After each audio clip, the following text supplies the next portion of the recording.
Hey guys, welcome back to Canadian Gears. In this episode, we're going to talk with Darren over here.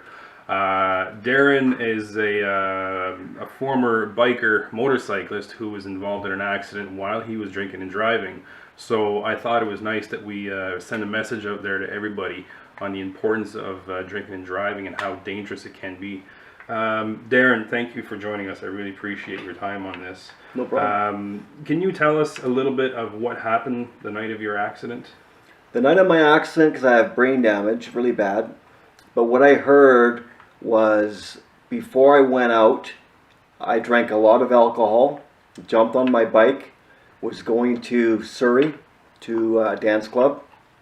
And on 200th Street, a light went, my friend was in front of me in his truck. And a light went yellow, then went green. He made the yellow. He said, no, you slowed down, you stopped. Then all of a sudden he said that I passed him after he went through the green and everything, like he was sitting still. He was doing 100K, he said. It was probably 80 kilometer an hour on 200th Street. He said I was doing about 220K. Wow. That's fast. And that's when you impacted another car. So you The back, rear-ended another car. I rear-ended another car going that fast. I think what happened was the car came in out of the slow lane into my fast lane and bang, clipped them. Okay. Guys, just to give you an example here, we have here a picture of Darren's V-Rod before the accident. And we have some images here of the bike after the accident. Now, we also have some pictures here of the vehicle that he impacted at the accident. Now, there's quite a bit of damage in there. Now, this was 10 years ago, so you're trying to remember as much as you can because you had memory loss, right? It was 9 years ago. 9 years ago. Yeah. So the occupants of the other car were okay. They came out of this with minor bumps and bruises, stitches and stuff. So they were fine after. Yeah. Thank goodness for that. Now you went into, you were mentioning you were on life support for a while. 8 weeks. 8 weeks of life support, and you've had brain damage. Yes.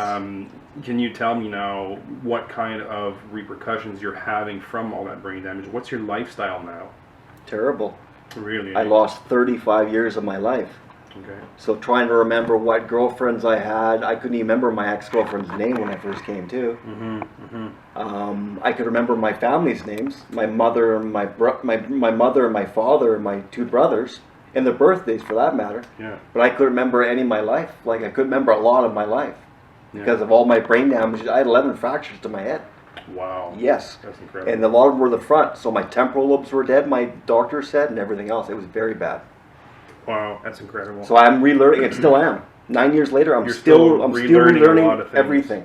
Yeah. Really? Yeah. So when you came out of life support, I guess you had to, relearn to speak and everything. Everything was sort of Walk, talk, speak, everything. Wow.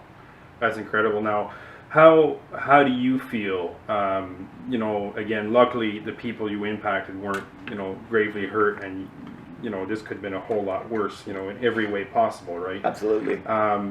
Nowadays, when you look back at this and you look at all these awful pictures and all that, how do you feel about this? Would you have changed that if you could go back? Oh, absolutely. Yeah. I will never ever drink and drive again. My balance is off. I'm partly blind in my left eye. So for that matter, I want to buy a bike. I wanted to 3 years ago. Yeah. But because of my brain damage and everything else, I had no feeling. I could not feel hot or cold 3 years ago. Wow. Yeah, I have no smell. I couldn't feel hot or cold outside. Even my neighbor was saying, Dennis, he's like, why do you have your jacket on outside? It's warm. It was in the summer. Yeah. Yeah. Yeah. So, but the bottom line is that I'll never buy a Harley again.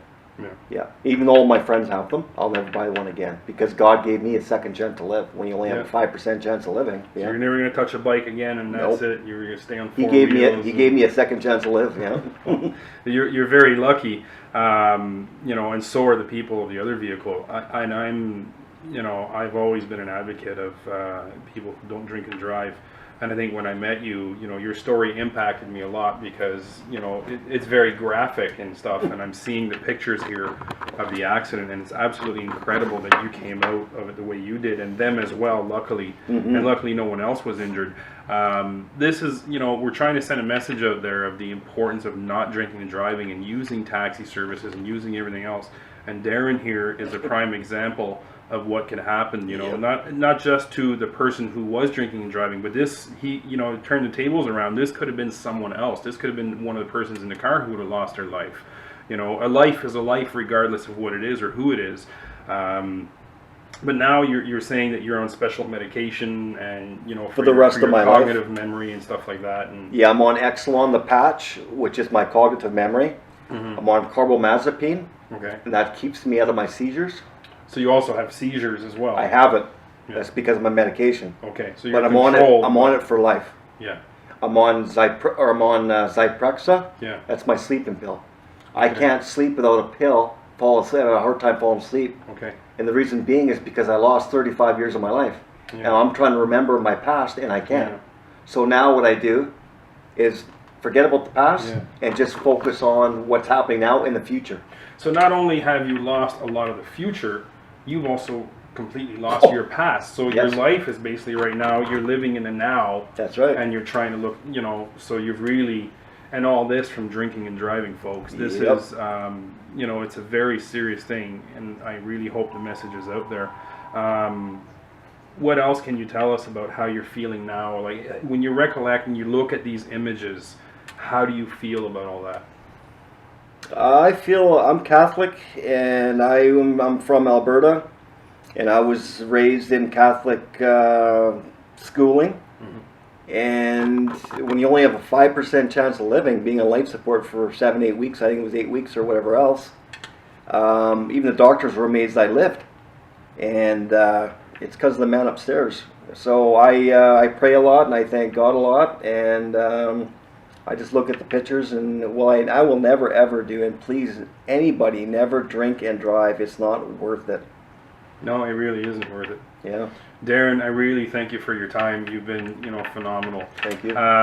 So this is our message to everybody out there, whether you're on a bike, on a car, on a site, on a bicycle, it doesn't matter what you're doing. If you're going out to drink, you know what, take a bus, take a taxi, get a friend, get a designated driver. It is very important we get the message out there. This is a prime example of what not to do. So thank you again, Darren. Really appreciate it. Stick around, folks. We'll be right back. We have more coming up on Canadian Gears. Thank you for watching.